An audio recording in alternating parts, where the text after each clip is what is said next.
Welcome to our series, The Bhagavad Gita for All. Namaskar.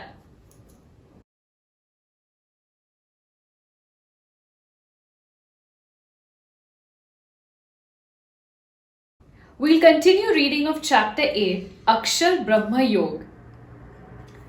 From our last episode on the life cycle of birth and death and our Vedic calculation of years, I hope you've taken it to heart to do the things you really wanted to try. We're trying to make sense of the things around us so that we can get closer to answering the question, who am I? Who you are is not defined by your material possessions or your titles.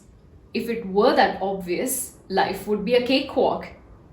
Since life isn't that easy, we are missing the point, aren't we? Death and beyond. Arjun would like to know from Shree Krishna about how one might be united with God at the time of death. Shree Krishna decides to help Arjun with this query using an allegory. An allegory is a literary technique in which the writing has an implied meaning. So there might be a couple of words that may seem to have an obvious explanation.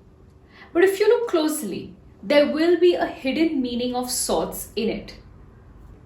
The allegory Sri Krishna uses is that of light and darkness when speaking of death and achieving liberation. Light, as we might deduce, indicates a positive outlook. In this case, it means attaining knowledge. Darkness, implying a slightly negative connotation, indicates our ignorance. Let's try to make a sense of light and dark now. The time of light in the Bhagavad Gita would mean the following. 1. The bright daylight, meaning the day itself. 2. Uttarayan, or when the sun travels from south to north. This is also an indication of the change of season from winter to summer.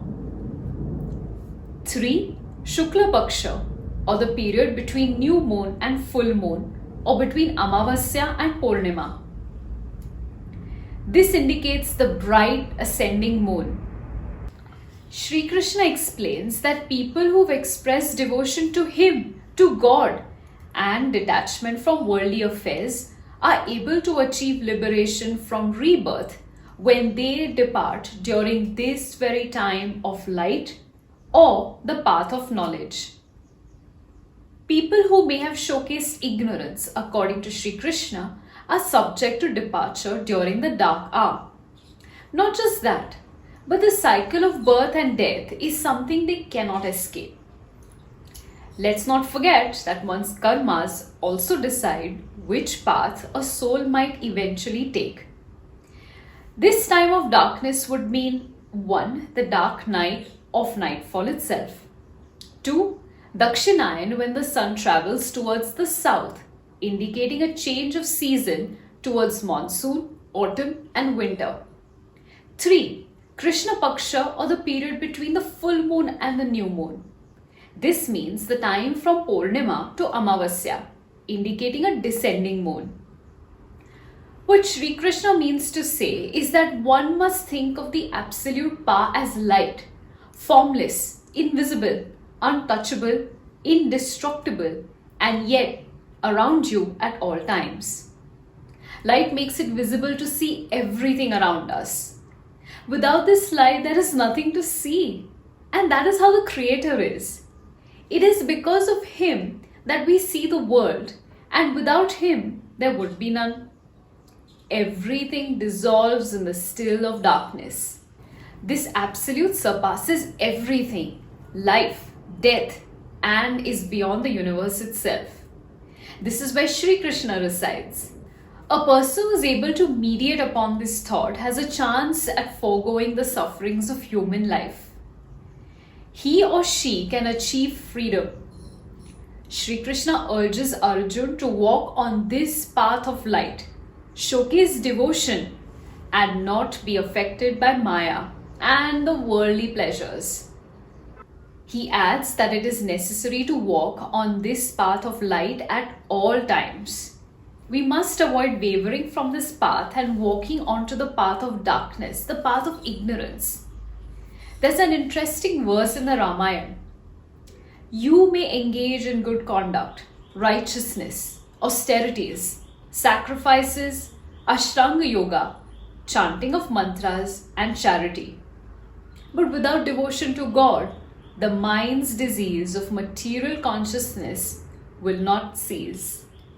It's true that good deeds will lead to fruits, which we can reap. But how long will these benefits last us? It's only temporary pleasure in the material world. Walking on the path of light, devoting ourselves to a higher purpose, a higher presence, will lead to eternal happiness. It's all in the detachment, says Shree Krishna. And how can we do this? Rigorous practice which leads to mastery. We can only achieve the best for ourselves if we keep getting better at what we want to learn, what we want to do. It's all about muscle memory, to do it until you have to do it without thinking about it. The result of our actions are dependent on the actions of so many other people. We could, all by ourselves, possibly have no control on the outcome. The only role we can play in this big production called life is to perform our part to the best of our abilities. What role would you like to play in the series called life? Some food for thought. Until next time. Dhanyavad.